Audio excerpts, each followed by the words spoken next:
All right, thanks for joining Heavy today. We're here speaking with Josh Todd, frontman for Buckcherry, about their brand new album, Roar Like Thunder, that comes out on June the 13th. So, Josh, thanks for joining us, mate.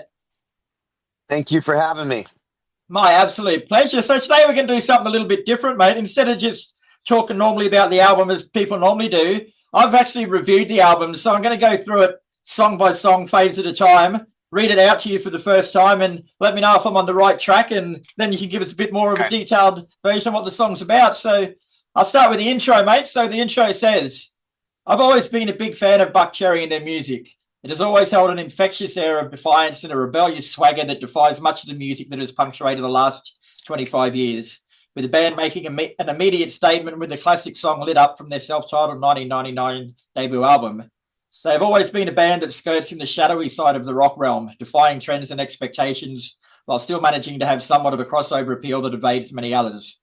After losing track of the band for a few years, I caught up again with Buckcherry for their sensational Fuck EP in 2014 and have kept up with every release since. The band seemed to find a fresh air of rock-drenched goodness on their 2021 release Hellbound, which they carried through to Volume 10 2 years later. So it is with a great deal of excitement I sit to listen to their upcoming album, Roar Like Thunder, which is scheduled for release on June the 13th. How's that? That's great. Love it. Yeah, we're very excited. We've already dropped 3 songs off the record: "Roar Like Thunder," the title track, "Come On," and "Set It Free," and everybody's loving it. It's a great record, and it rocks from beginning to end. And we're really excited for it to hit the streets. Nice. All right, so it starts off, and Buckcherry come out swinging with the title track, a fast-paced guitar riff coming at you like a runaway freight train, almost catching you off guard with a sudden punch to the face, instead of the customary theatrical intro package that seems to punctuate a lot of new albums of the modern era. This in itself is a statement of intent, a call to arms, if you will, and an emphatic disclaimer that Buckcherry is still the heart of rock and roll some 30 years after their formation. As Josh Todd enters the fight, crooning, "You want the money, you want the fame," it becomes even clearer that fame and popularity are the furthest thing from Buckcherry's minds when they sit down to write an album. Sure, that helps, but it has never been their main focus. Guitarist Stevie Dakinay and Billy Ray seem to be thoroughly enjoying themselves, laying down an impenetrable wall of sonic intensity that gives the rest of the band breathing space to do as they will. The first guitar solo comes in around the 90-second mark and ups the ante even further, before a well-placed breakdown led by a slight shuffle of the drums acts as a temporary segue back into a rock-filled landscape that is raw, abrasive, and so very much welcome. Yeah, man, it's great. I don't know. Do you want to talk about "Roar Like"? Yeah, talk about the song. Tell us about the song. Yeah, the song. It's just there's a lot of distractions in life, as you know, and when you're trying to stay focused on what it is you want to do, how you want to make your mark in life, whatever it is you're passionate about, whether you want to be a chef or a nurse or a rock star or whatever, you know what I mean? It's about kind of trying to get tunnel vision and to make sure that all those distractions don't affect your outcome, and that's what Roar Like Thunder is about. Yeah, nice. Hey, Francis Ruiz lays down a solid, almost tribal drum pattern open the next track, "When the Sun Goes Down," before Todd eases into the fray. Obviously, vocalists are the driving force of any band, but few do it as good and as consistently as Josh Todd. He has an instantly recognizable voice that is as comforting as the purr of a V8 engine and twice as lethal, which has always been the hallmark of Buckcherry's success. But already on Roar Like Thunder, you can hear the importance of the entire ensemble, with Ruiz, Dakinay, Rowe, and bass player Kelly Leminx all stamping their strong DNA on the album before we reach even halfway through the second song, which is accentuated by an early guitar lick that elevates the heart rate before Todd pulls it back to a manageable level. This is vintage Buckcherry with a much harder underbelly that sounds fantastic. The sonic wall of aggression blasting back at me now is almost intimidating, but strangely comforting at the same time. Is that even possible? Yeah, when the sun goes down is I grew up in Orange County, California, and when in Orange County, when we were kids, if you wanted to go out and meet any girls or anything, you had to go to the house party, So we were always at house parties. Those were the first places that I started playing live at, because I was underage. I couldn't play clubs, and so there's always that moment when you're at a house party where there's lots of girls, but there will be like one girl in particular that comes in that just blows every other girl out of the water. And that's kind of what when the sun goes down, it's about that particular female entering the club and like I mean the house and really stopping time, with how hot she is.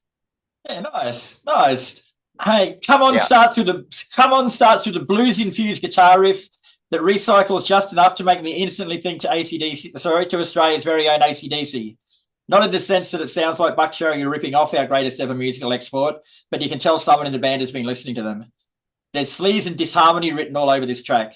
Even the dirty guitars suggest layers of sleaze-fueled party times, but it's not a sleazy song, if that makes sense. What it is another banger to start the album, 3 strikes and counting. A wicked guitar solo catches me a little by surprise, but it's the underlying thud of the bass that seems to be driving Come On. Without even looking at the press release, I'm guessing this song was released as a single, and if so, it would have done pretty well. Yeah, we released it as a single. We have a lyric video out for it, and it got just a great reaction right away. And we play that song live. It's amazing live now. Like everybody knows it, and it's a lot of fun live. And the song is really about like you can't just sit in your room and pray that everything works out. You got to go get it, and you can have it, but it ain't for free. All those melodies. It's just about that. Getting in the grind and going for it. And it is a haunting melody. So when people hear the chorus live, they're instantly locked in. Everybody's singing "Come On," and it kind of reminds me of Aerosmith, the chorus a little bit, as far as melodically, but with the AC/DC-ish type 4 on the floor rock riff for sure. Oh. Hey, talking about sex changes tact considerably, with an almost early Kiss vibe punctuating the initial exchanges. It's not glam rock by any means, but it's also not meat and potatoes rock and roll. The track is more of a throwback to the disco times with a healthy dose of instrumentalization thrown in for effect. It sounds so good, I've only just realised the constant mention of the word sex, which says all that needs to be said. This song almost feels like sex. It is that beautifully put together, and not even another tasty guitar solo can get my mind out of the gutter. Absolute banger. Thanks. Yeah. That's a quintessential Stevie D riff. That song went on many different forms. I wrote the whole thing melodically, words and melodies, without any music. And then I sang it to Stevie, and then he did his thing and got that together. And then we brought it to Marty, and it turned into what it did. But I never thought talking about sex was going to fly because, people aren't using sex in rock songs too much anymore. So I changed it to "I Love It When You Flex," and the song is about Cardi B. I love Cardi B. I think she's awesome, and she's nasty, and she says what she wants to say, and I like that. That's the way rock music used to be for me, and I needed that. I needed that brutal honesty. I like that. I like to know what's going on with an artist, and so and I think she can be sexy too. So that's what it's about. So anyways, I sang the song to Marty, and he's like, why don't we just call it "Talking About Sex" instead of "I Love It When You Flex"? And I go, well, that's what the song was originally. That's how I wrote it. But I didn't know if it was going to fly. Anyways, the whole song was inspired. It's about Cardi B, but it was inspired by George Michael's, because I watched the Wham documentary on Netflix, and I was blown away by how talented he is, the scope of his talent. I had no idea he was a producer, and that he was just such a gifted songwriter and such an amazing singer, and he's got a song, "I Want Your Sex." And when I saw it, I was like, man, it's so good. We got to have our own, sex song, for sure. And that's when it all started. Fantastic. All right. Blackout is up next, and just as I find myself for the first time ever hoping for something a bit mellower so I can catch my breath, arrives on the back of another blues slide that rolls through into the early stages of the song. A cool as fuck mini guitar off between Decaney and Rowe adds a moment of distraction before Todd slides into gear and directs us on our next journey. This is a swirling storm of Buckcherry's many influences, showcasing moments of blues with lashings of friendly rock laced with a hard edge of musicality that acts as an overriding force of intensity. Everything on Raw Like Thunder so far sounds unmistakably like Buckcherry, but with the volume meter turned past 12. It is loud, in your face, and unapologetic, which in today's increasingly sanitized musical landscape is as refreshing as it is welcome. Yeah, Blackout originally was not Blackout. It was called War and Chaos, and it was much much angrier, and I really liked it. And but we tried to sell it to Marty, and he for whatever reason it wasn't getting him. And I'm really glad because it probably would have been the wrong choice. And so anyways, he really challenged me to go back to the drawing board and work on it. And so I did, and I made it about my youth. And before I got sober, I was a blackout drinker. I was blacking out, I was passing out. I'm a very skinny guy, so I couldn't hold my liquor. And there was some very funny stories that came out of that as a kid. And so I tried to make it more like that. We made the verse way more melodic. Before it was way more kind of Rage Against the Machine. And so it just all worked out. It all came together, and it's probably my favorite song on the record. Hey, I Go Boom even sounds like a blues song from the title, and from the moment the first guitar lick rings out, I know I'm on the right track. Despite being much heavier intensity, Buckcherry's music is deeply rooted in blues and is more evident so far on this album than it has been in recent memory. I swear I just heard a bit of brass in the mix somewhere, but before I can isolate the sound, another cavalcade of epic sweeping guitar catches my focus, and I get back to listening just for pure enjoyment. An unexpected but awesome bass lead breakdown takes us deeper into blues town with a groovy and infectious passage that puts a slightly different spin on proceedings before Todd actually goes boom, which snaps the band back into hard rock mode, and lead takes us to the inevitable final explosion.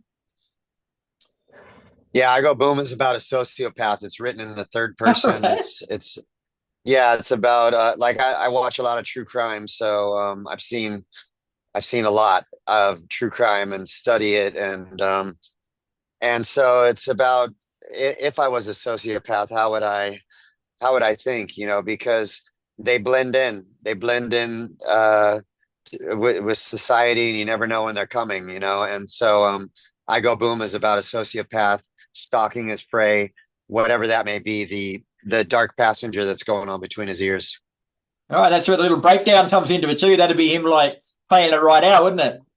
Yep. Yeah, nice, Yeah. nice. Hey, another measured guitar run introduces us to Set It Free, which surprisingly maintains its more subtle approach once we get through the song's intro. I might be wrong, but so far this is the only song that has continued in the same vein as it started, which is not something I'd normally notice. Not that it is an unwelcome return to musical normality, but I finally get that chance I wanted to catch my breath that I was searching for 3 or 4 songs ago. Of course, Decaney and Rowe have no intention of letting me get fully settled, ripping out a chunky solo that fractures the serenity before Todd lays more comforting vocals despite the guitarist's insistence on keeping the pace going. Yeah, Set It Free is just like, a lot of people talk about what they're gonna do and they never do it. It's about action and going out there and going, getting after whatever it is that you want to conquer in your life, and taking a risk. Yeah, nice. Hello Goodbye sounds like it could be the first album ballad, and a tempered guitar opening suggests it may well be. 8 tracks in for the first slower song. Not bad, Buckcherry, not bad. Despite my general apathy towards the inevitable emotional burner that insists on invading almost every album ever released, Buckcherry have always been one of the few bands who don't make me throw up in my mouth when we get to it. Think tracks like Sorry and Everything and you'll get my drift. Hello Goodbye doesn't feel like the obligatory heartstring puller either. It doesn't reek of record company interference or mainstream crossover potential. It sounds more like a song that means something to the band and they wanted to include it on the album, not felt that they had to. And it's pretty fucking good too. Put it this way, I made it to the end, which happens less frequently than you would think. Yeah, that's all Marty Fredrickson. That was a song that he really liked, that he wrote the music and the melodies, and the only hook he had with the words was "Hello Goodbye," and so we liked it. So I just I wrote the words to his melodies, and it's about when sometimes you're in a relationship and it's been a long time, and the two of you are growing apart, and you're trying to salvage it, but it may be better if you just peacefully go your separate ways, and it's heartbreaking, you know what I mean? And so that's what the song's about, and it's all wrapped up in a very Beatles-ish type melody, and the way the song is structured, it's really a lot of fun. Nice. Okay, a tasty, almost retro-sounding guitar riff kicks off Machine Gun, bringing with it another wave of nostalgia and restrained recklessness. What could be easily denigrated into a by-the-numbers throwback to the 90s quickly becomes a trip back into dirty rock territory, complete with a stuttering passage of guitar interplay that ensures the underbelly of Machine Gun has both feet firmly planted in the popular late 90s rock movement. A well-placed breakdown around the 3-minute mark pulls you down a sonic rabbit hole before the guitars plunge through the growing darkness and drag us back screaming to the light. Buckcherry aren't revolutionising music at all on Roar Like Thunder, but what they are doing is pushing it and themselves to their very limits, in turn creating a tidal wave of musicality that is wild and unrestrained. That sound is something that has always separated the good bands from the great ones, and with Roar Like Thunder, I believe Buckcherry have well and truly earned that status. Yeah, thank you. Yeah, Machine Gun is shooting the good boys down is one of the lines in Machine Gun, and it's about a girl. It's about a girl that is only into bad boys and just destroys all the good boys. You know what I mean? And when I was a kid, you know, there was always those, you know, those hot girls that were just into the bad boys, and like good guys could not like get close to them, you know, and they just that for whatever reason, that's the only thing that got them going, you know, and so that's what it's about. Cool. Baby, you're a machine gun. Nice. Okay, but we still have one more song left for them to prove me wrong. So, ladies and metalheads, please welcome the final track of the album, Let It Burn. The sounds of an air raid siren kick the let it burn, baby. The sounds of an air raid siren kick things off before the guitars ignite, which forces the drums to follow, and it quickly becomes obvious that going out with a whimper is not Buckcherry's style. In fact, with Let It Burn, they've come up with possibly the best song on the album. If not, it's definitely the one with the biggest point to prove. This track reaches the highs of hard rock, but then pushes them even further with an urgent, frenetic outpouring of emotion that carries through into the music and creates a swirling maelstrom of uncontrollable rage that is only stifled by the end of the song's relatively short running time. To say Roar Like Thunder is a return to form for Buckcherry would be doing the band an injustice. They have never been out of form, but, and this is only my opinion, I don't think they've ever sounded better. Anyone who thinks rock and roll music is dead or dying should throw this album on the table and then say it. The music alone will be all the punch in the mouth they need to admit they were wrong. Yes, sir. That's well put. Yeah, Let It Burn. There's a history behind that song. You know, it was originally going to be the first single, and you know, we were in Los Angeles and we just got hit by those horrible fires that were, you know, basic. It was the weirdest time in Los Angeles. I'm a California native, born and raised, and it just devastated so many people in their homes and their livelihoods, and it just wasn't a good time to release that song, you know. But of course, it's not about anything about that, you know. Let It Burn is the wrecking machine that Buckcherry is when we start playing live and we start going out and taking your towns by storm, you know. And that's what the song's about. Thanks very much for your time today, Josh. It's been an absolute pleasure. The album Roar Like Thunder is out June 13, and she's an absolute cracker, mate. She's got my early nod for album of the year so far. Thanks so much. And thanks for the kind words about the record. Your review was great.